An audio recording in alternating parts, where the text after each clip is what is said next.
confirmation hearings. We know that Frank Ricci, who is the firefighter from that Connecticut case that she ruled on, is now testifying. We want to listen to him. Firefighters were not alone in their struggle. Firefighters across the country have had to resort to the federal courts to vindicate their civil rights. Technology and modern threats have challenged our profession. We have become more effective and efficient, but not safer.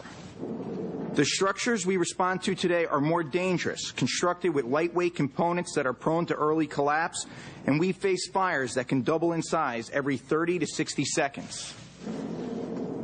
Too many think that firefighters just fight fires. Officers are also responsible for mitigating vehicle accidents, hazardous material incidents, and handling complicated rescues. Rescue work can be very technical. All of these things require a great deal of knowledge and skill. Lieutenants and captains must understand the dynamic fire environment and the critical boundaries we operate in. They are forced to make stressful decisions based on imperfect information and coordinate tactics that support our operational objectives. Almost all our tasks are time sensitive.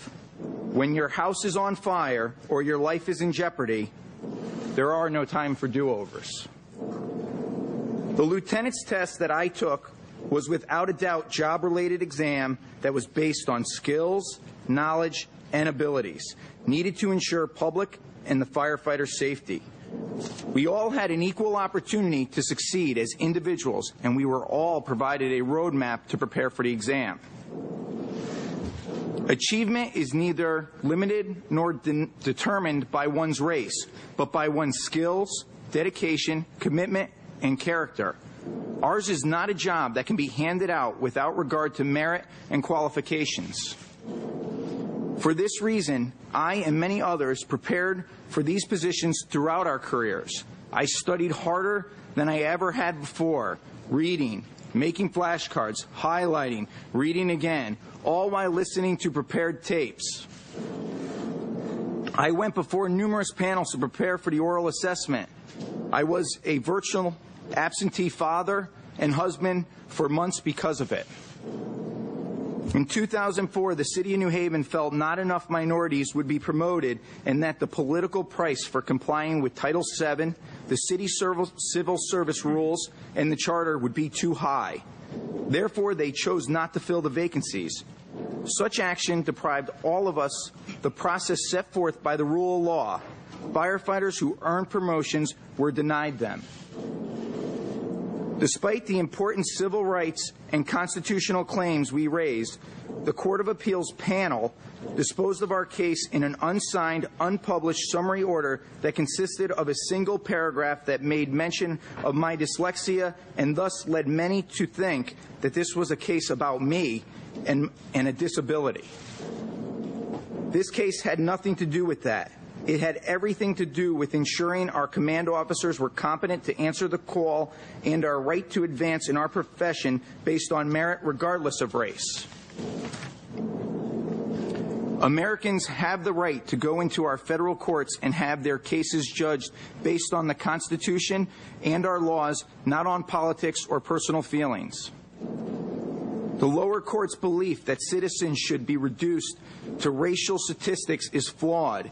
It only divides people who don't wish to be divided along racial lines. The very reason we have civil service rules is to root out politics, discrimination, and nepotism. Our case demonstrates that these ills will exist if the rules of merit and the law are not followed. Our courts are the last resorts for Americans whose rights are violated. Making decisions on who should have command positions solely based on statistics and politics, where the outcome of the decision could result in injury or death, is contrary to sound public policy. The more attention our case got, the more some people tried to distort it. It bothered us greatly that some perceived this case as involving a testing process that resulted in minorities being completely excluded from promotions. That was entirely false, as minority firefighters were victimized by the city's decision as well. As a result of our case, they should now enjoy the career advancement that they've earned and deserve. Enduring over 5 years of court proceedings took its toll on us and our families. The case was no longer just about us, but about so many Americans who had lost faith in the court system. When we finally won our case and saw the messages we received from every corner of the country, we understood that we did something important together.